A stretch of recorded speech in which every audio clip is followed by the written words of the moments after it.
You're nothing but an overpaid babysitter for test tubes. Rita's voice echoed through the laboratory hallway, her words hitting me like a physical blow. I stood there, gripping my clipboard tighter, watching my supervisor's face twist with the same disdain she had shown me for months. The fluorescent lights overhead buzzed ominously, casting harsh shadows across the pristine white walls of Brightall Medical Center in Memphis, Tennessee. My name is Janet Morrison, and at 57 years old, I had dedicated my entire career to laboratory medicine.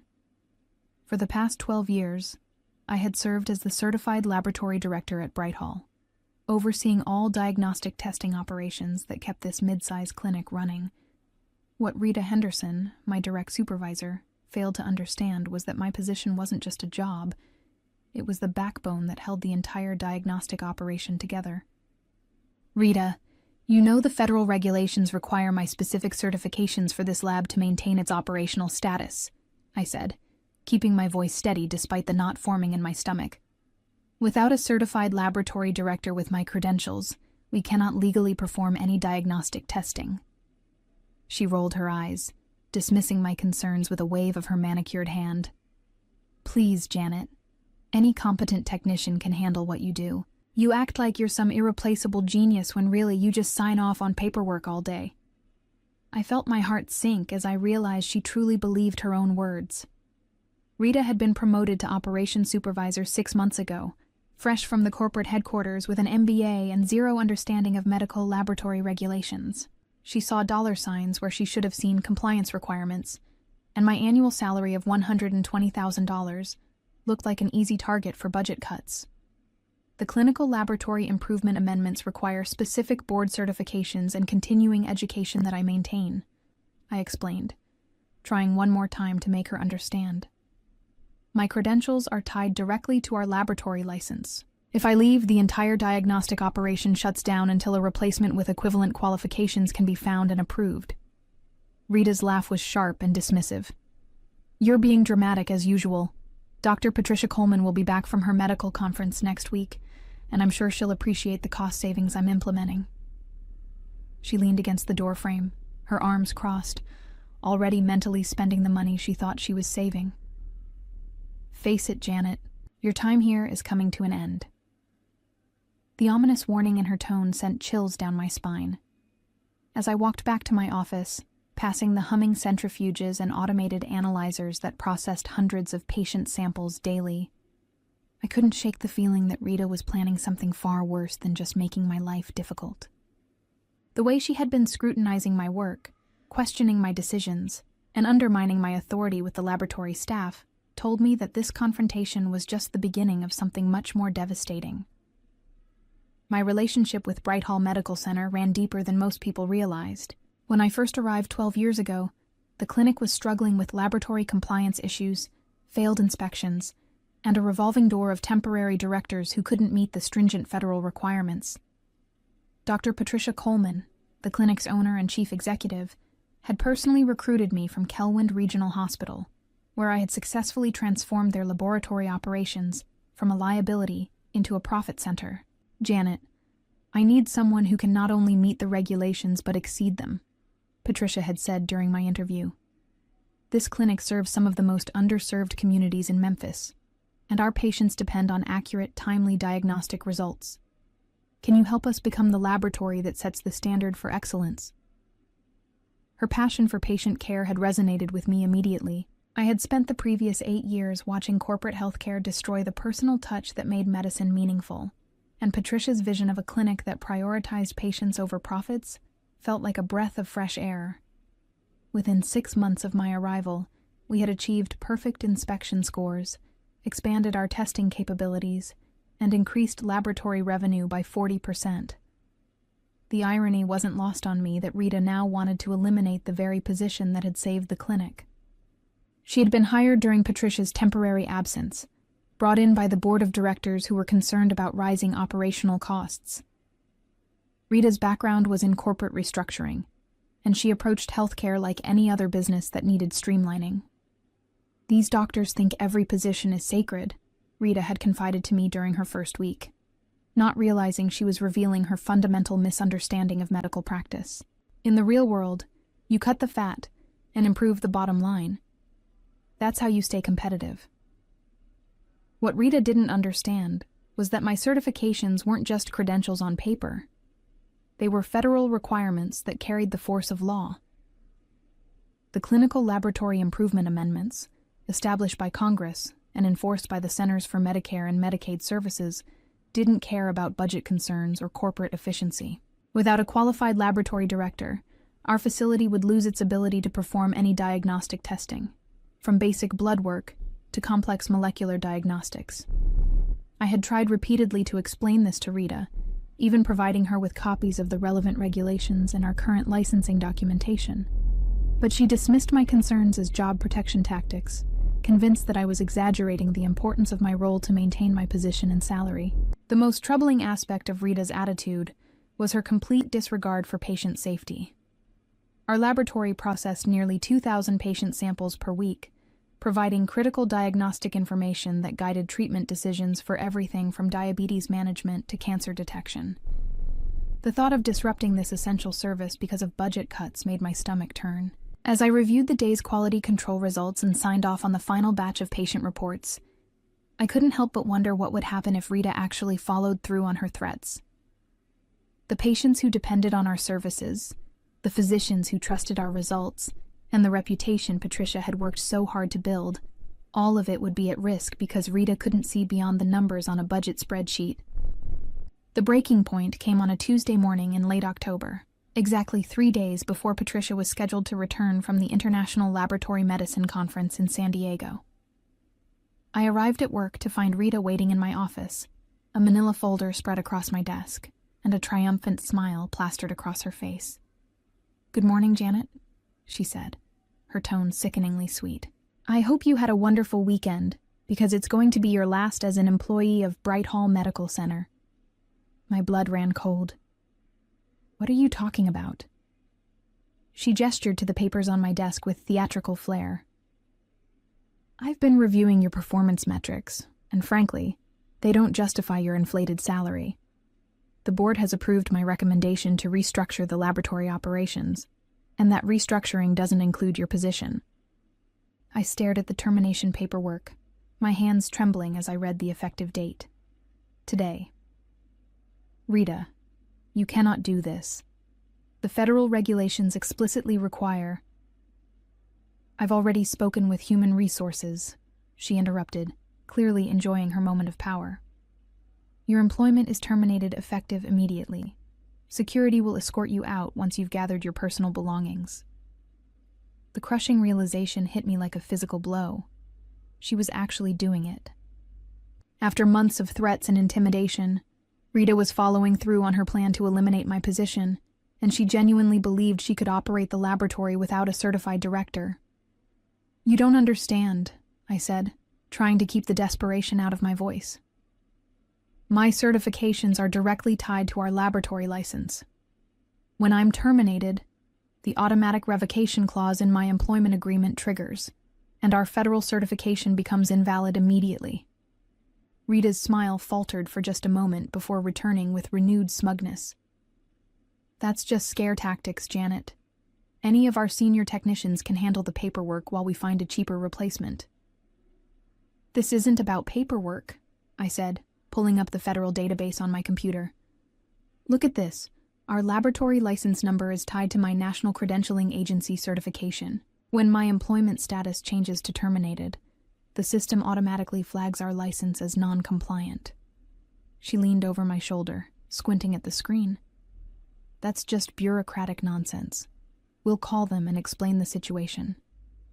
"There's no explaining," I said, my voice growing stronger as I realized the magnitude of what she was about to unleash. Federal law doesn't have exceptions for budget cuts or staffing changes. Without a qualified director, we cannot legally perform any diagnostic testing. Not blood work, not urinalysis, not molecular diagnostics. Nothing. Rita's confidence was beginning to crack, but her pride prevented her from backing down. "You're being dramatic, as usual. The laboratory will function just fine without you."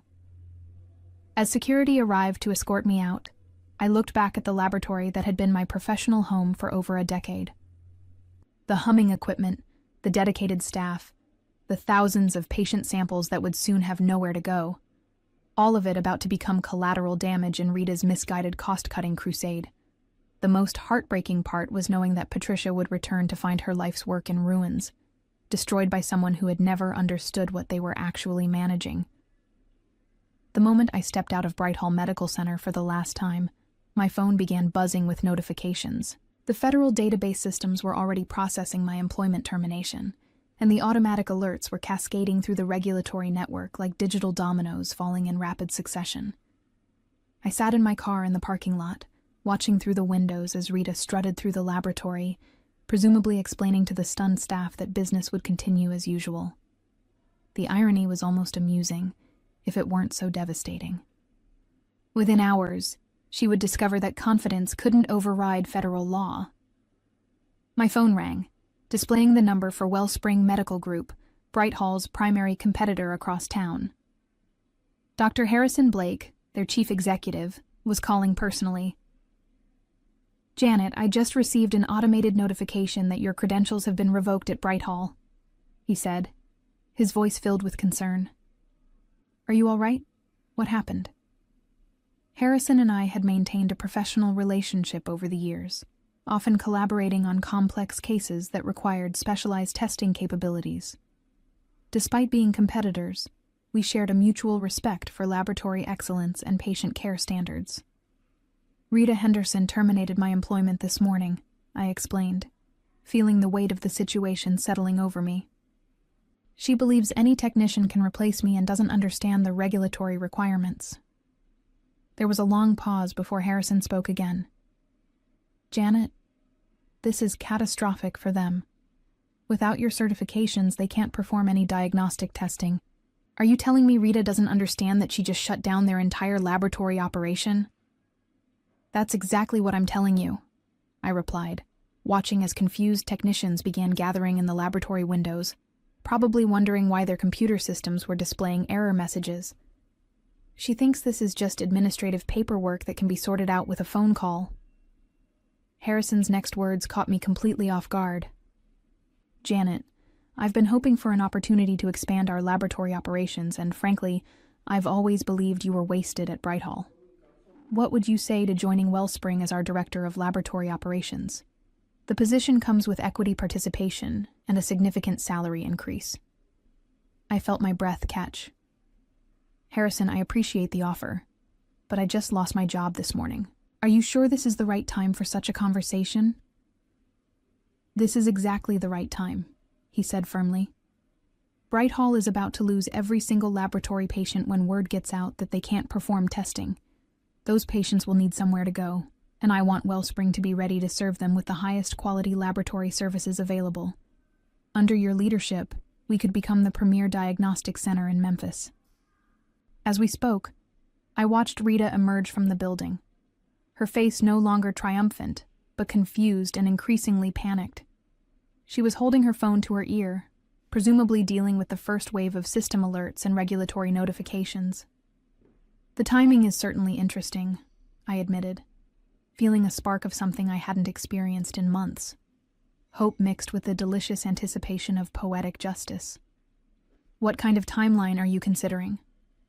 "I can have the paperwork ready by tomorrow morning," Harrison said. "Our board has already approved the expansion budget, and frankly, acquiring Brightall's patient base would accelerate our growth timeline by at least 2 years. The perfect symmetry of the situation wasn't lost on me. Rita had eliminated my position to save money, only to hand our entire patient base to the competition along with their most qualified laboratory director. The financial impact would be devastating. Not just the immediate loss of laboratory revenue, but the long-term damage to Brightall's reputation and patient relationships. "Harrison, I'm very interested in discussing this opportunity," I said, watching as more Brightall staff members gathered in the parking lot, clearly dealing with some kind of crisis inside the building. "When can we meet?" "How about this afternoon? I have a feeling your former employer is about to have a very difficult day, and I'd like to be prepared to help those displaced patients as quickly as possible." As I drove away from Brightall, I couldn't help but smile at the irony. Rita's attempt to eliminate what she saw as unnecessary expense was about to become the most costly mistake in the clinic's history. By 2 p.m. that same day, the full scope of Rita's catastrophic decision was becoming clear throughout Memphis's medical community. I was sitting in Harrison's executive conference room at Wellspring Medical Group, reviewing the generous offer package he had prepared when his assistant knocked on the door. "Dr. Blake, I'm sorry to interrupt, but we're receiving calls from several physician offices asking about emergency laboratory services," she said. "Apparently, Brightall Medical Center has suspended all diagnostic testing indefinitely." Harrison and I exchanged knowing glances. The news was spreading faster than we had anticipated, which meant the regulatory agencies had wasted no time in notifying healthcare providers about Brightall's non-compliance status. "How many calls?" Harrison asked. 17 in the past hour," she replied. "And Dr. Morrison, there are several messages specifically asking for you by name. Word is getting out that you're no longer with Brightall." The validation felt bittersweet. These were physicians who trusted my work, who had relied on the quality and accuracy of our laboratory results to guide their patient care decisions.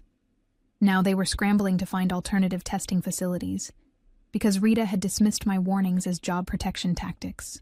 My phone buzzed with a text message from Dr. Sarah Chen, one of Brightall's primary referring physicians. "Janet, heard about the lab closure.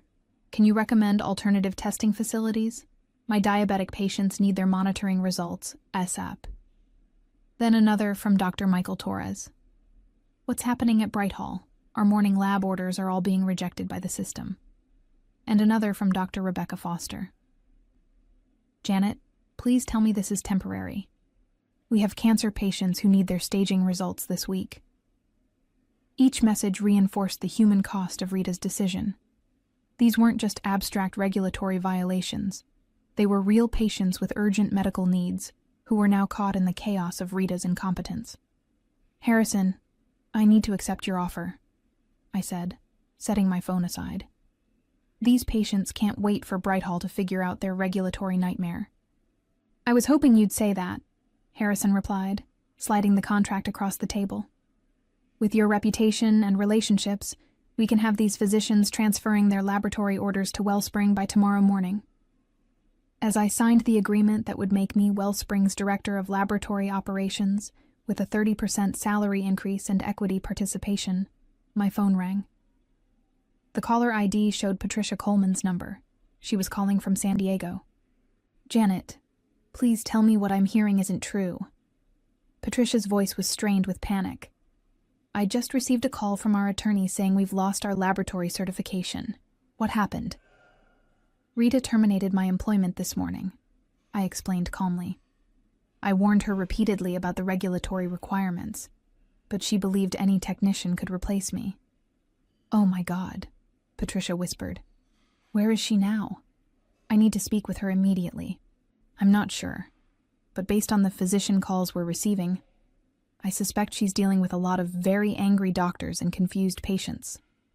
Janet, we need to fix this. Can you come back? Name your price, whatever it takes to restore our certification."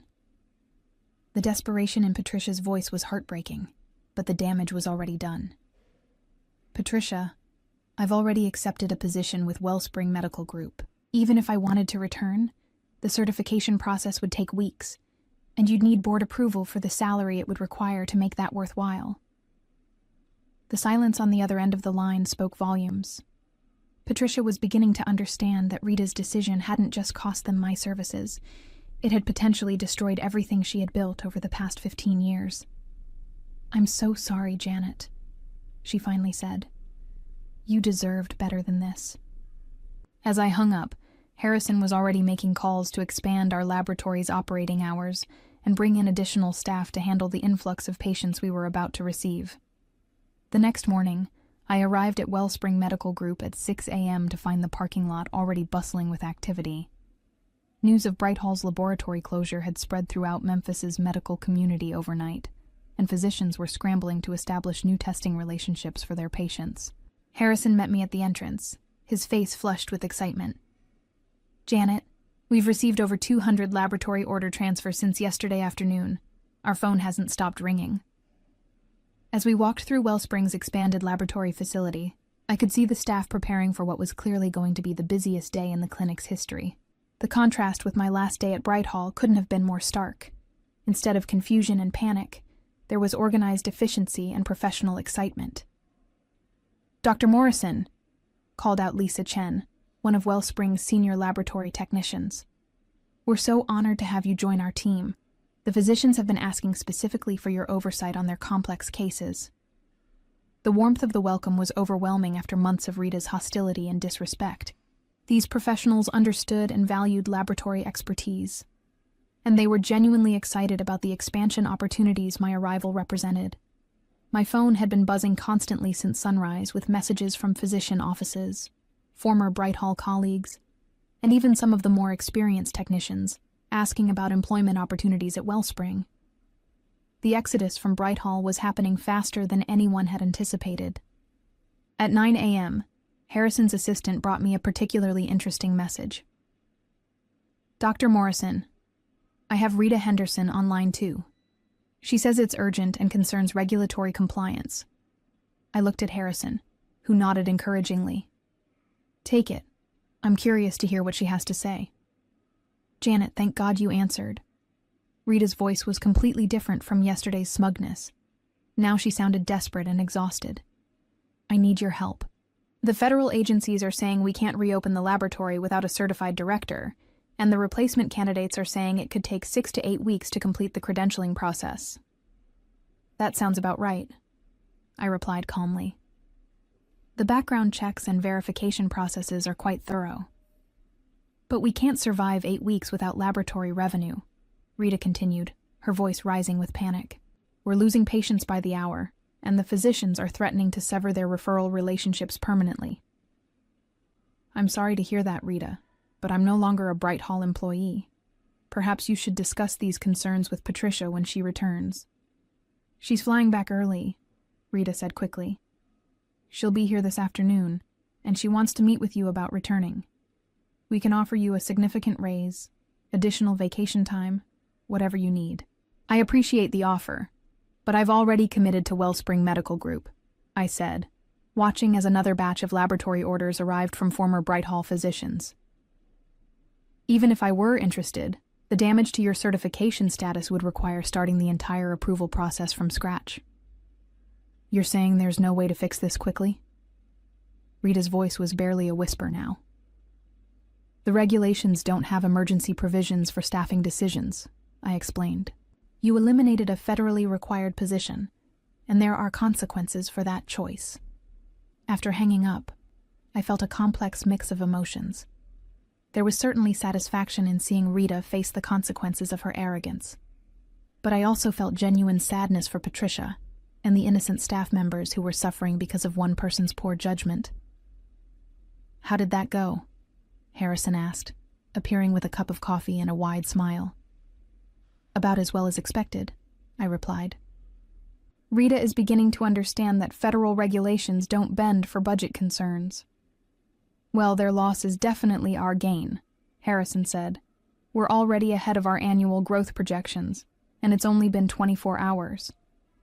As I settled into my new office and began reviewing the day's quality control procedures, I couldn't help but appreciate the perfect irony of the situation. Rita's attempt to save money by eliminating my position had instead created the perfect storm that launched my career to new heights while potentially destroying everything she had tried to protect.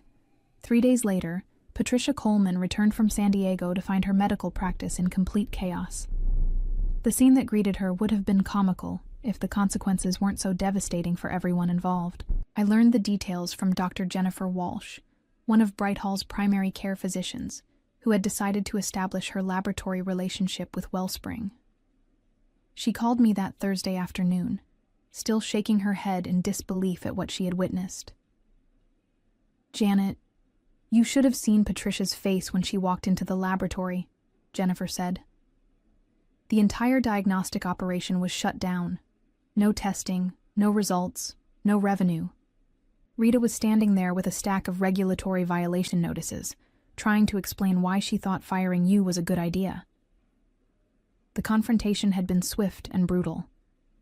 Patricia, normally composed and diplomatic, had apparently unleashed months of frustration on Rita in front of the entire laboratory staff. "What have you done, you fool?" Patricia had shouted, her voice echoing through the empty laboratory. "Do you have any idea what you've just destroyed?" Rita, according to Jennifer, had tried to defend her decision by pointing to the potential salary savings, but Patricia cut her off with devastating precision. "You eliminated the one person whose credentials kept us operational to save money?" Patricia's voice had grown dangerously quiet. "That person whose salary you thought was too high? She was generating over $2 million in annual laboratory revenue. The financial reality was stark and undeniable. My position cost the clinic $120,000 annually in salary and benefits, but the laboratory operations I oversaw generated nearly 17% of Brightall's total revenue." Rita had eliminated a position that paid for itself more than 16 times over.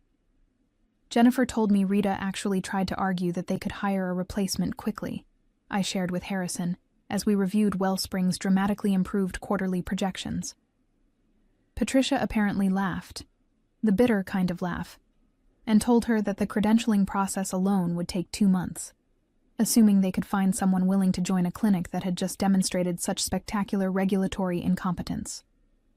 The immediate closure of Brightall's laboratory had created a domino effect that went far beyond lost revenue. Patient relationships that had taken years to build were severed overnight. Referring physicians, unable to trust a clinic that couldn't maintain basic operational compliance, were transferring their patients to other facilities. Insurance companies were demanding explanations for the sudden cessation of diagnostic services. By the end of October, just 2 weeks after my termination, the full scope of Rita's catastrophic decision had become clear throughout Memphis's medical community. Brightall Medical Center, once a respected mid-sized clinic serving over 8,000 patients, was facing potential closure.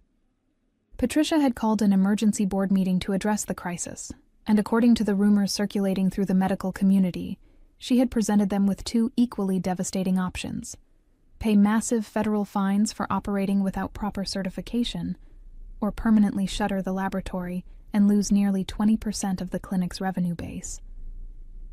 Meanwhile, Wellspring Medical Group was experiencing unprecedented growth. Under my leadership, we had expanded our laboratory operations to handle the influx of former Brightall patients, hired 3 additional technicians, and established relationships with 12 new referring physicians. "Janet, the October numbers are extraordinary," Harrison announced during our weekly management meeting. "We've increased laboratory revenue by 68% compared to last month, and patient satisfaction scores are at an all-time high." The success felt surreal after months of Rita's constant criticism and undermining. Here, my expertise was valued, and my decisions were respected. The laboratory staff looked to me for guidance rather than questioning my every move, and physicians called personally to express their appreciation for the quality of our diagnostic services. Rita, meanwhile, had become a pariah in Memphis's medical community. Word of her regulatory disaster had spread quickly, and her reputation for cost-cutting over compliance had made her unemployable at any serious healthcare facility. Patricia had terminated her employment within days of returning from San Diego, but the damage was irreversible.